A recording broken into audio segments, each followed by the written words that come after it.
Hey kids, you want to learn about Africa? Okay. Now, see you guys later. Thanks a lot. Bye. That's it. Are you excited? I'm excited. Oh, this is so great. All the four of us together. Who wants to learn about Africa first, huh? Get out. Well, I can see you're an eager little beaver. I know that you're just so ready to learn. And you know what? What should we do now? I got it! Let's go outside and pretend to be African hunters! Hooray! Come on, guys, let's go! Let's go! Well, let's go. There's nothing better to do.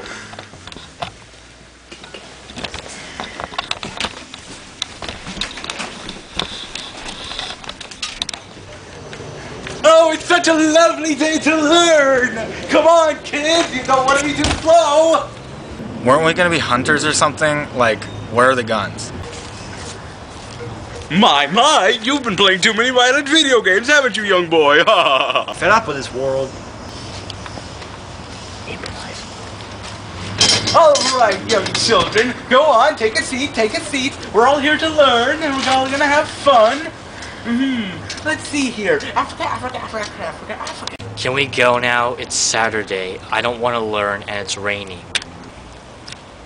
Yes, you little boy. Where do you come from anyway? You know, you're asking me too many questions, and it's starting to piss me off. So I tell you what, we're going to sit here and learn about Africa and have fun. Okay? Now sit down!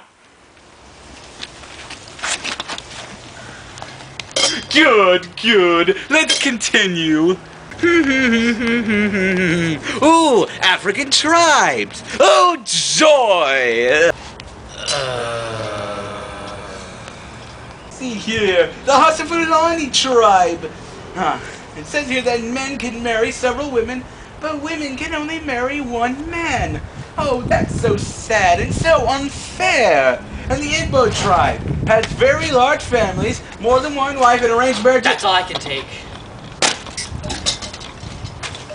You sit down, you shut up, and we are learning! Look out on the ground, you stupid little maggot! Now, where was I?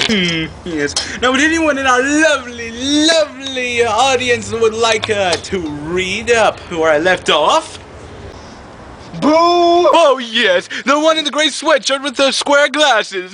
Oh, you're such a lovely young man, so eager to learn. Oh, I love it when you want to learn. Oh, it's so delightful, you delightful young rapscallion. You're gonna pay for this. Yoruba. Many kids, big family, more than one wife, arranged marriages, which leads to the Yoruba religion, which is one supreme god and a lot of lesser gods. You know what? I can't do this. It's a Saturday and I have a lot better things to do. But don't you want to learn today? It's such a lovely day to learn, young boy. It's such a lovely day to learn. Don't you like learning, huh?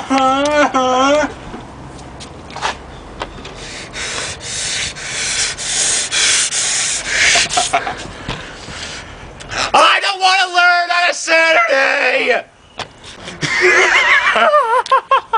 Oh, too bad. So sad. Who's next, Rats.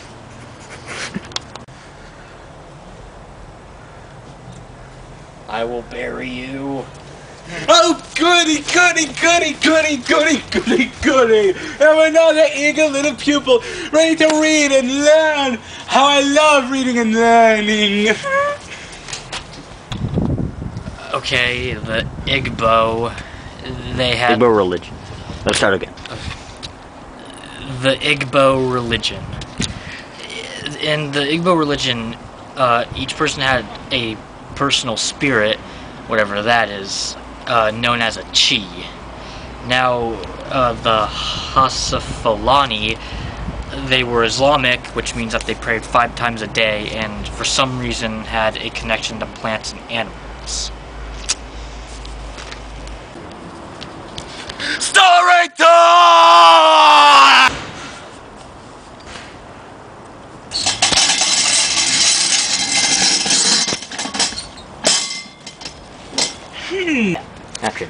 says here that many African tribes tried to resist the apartheid through civil disobedience, strikes, boycotts, nonviolent demonstrations, armed struggle, and calling on the international community to divest, which means withdraw investments from South Africa. After decades of this resistance, the South African government extended some rights to the black population of South Africa in the 1980s. I remember the 80s; they were delightful. But in 1986, the new revolution movement was threatening on the all-right rule and crack down on resistance. During the state of emergency from 1986 to 1989, the government used mass arrests, torture, and even rigged trials that crush opposition. These people sound lovely! I can relate so much! And so anyways, more than 2,000 people were arrested during this period. Even better! Despite the harshness of the state of emergency, resistance increased, and many members of the new movement believed that some change was inevitable. The fools! The fools! Let's see here. Faced with resistance at home and increased pressure from abroad, in 1989 the South African government began to discuss change with the leaders of the new movement. In 1990, the government legalized the African National Congress. Aww, those buzzkills.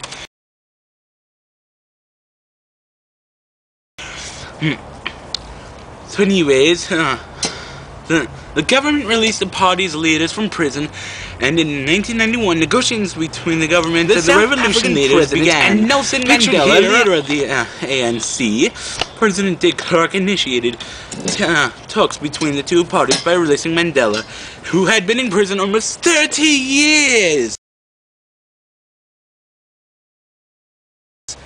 I do wish he would have rotted. Mandela's international fame as a leader of the revolution resistance helped focus worldwide attention on South Africa's peace talks. The culmination of resistance to the revolution occurred when the South African government agreed to hold all party elections in 1994 and lasted 5 days. Many voters traveled for more than a day to the polls. Some waited in line for more than 24 hours to vote for the first time in their lives. In a historical election, the ANC won 63% of the 2 million votes casted. This was just less than the two-thirds majority needed by the ANC to be able to write a new constitution by themselves.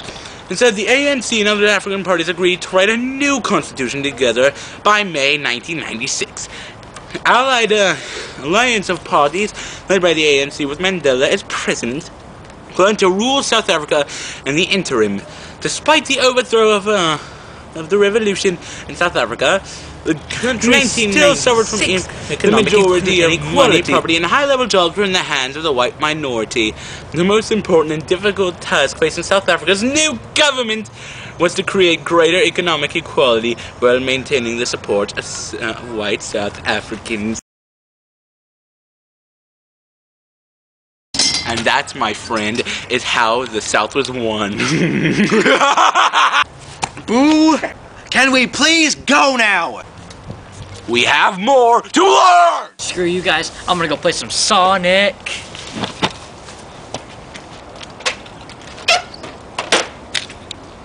Rude. How goody goody goody, goody goody goody. Come on, young boy. We're gonna learn a lovely timeline of Africa over the last 100 years. That's it. It's done with this. I want to go play Sonic. Bye. I'm gonna learn. Good for you. Yeah. Goody goody. I'll just take the place that stupid little rascality took up earlier. You know, before he left. Let's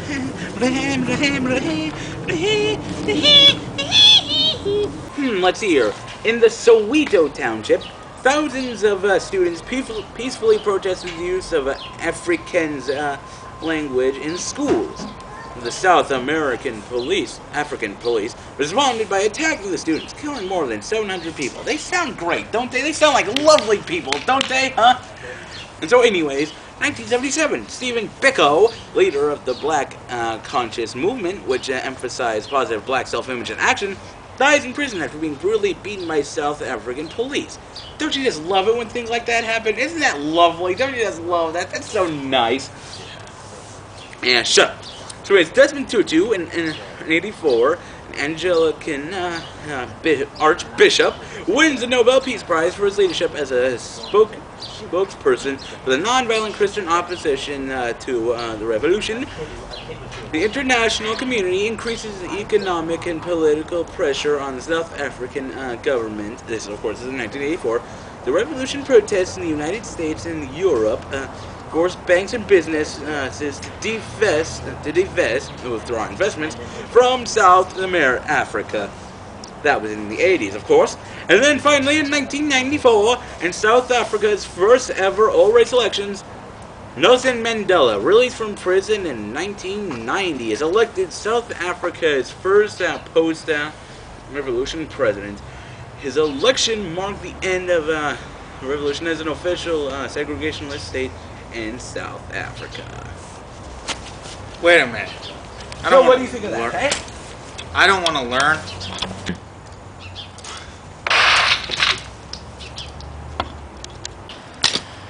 I guess I'll go play Sonic 2.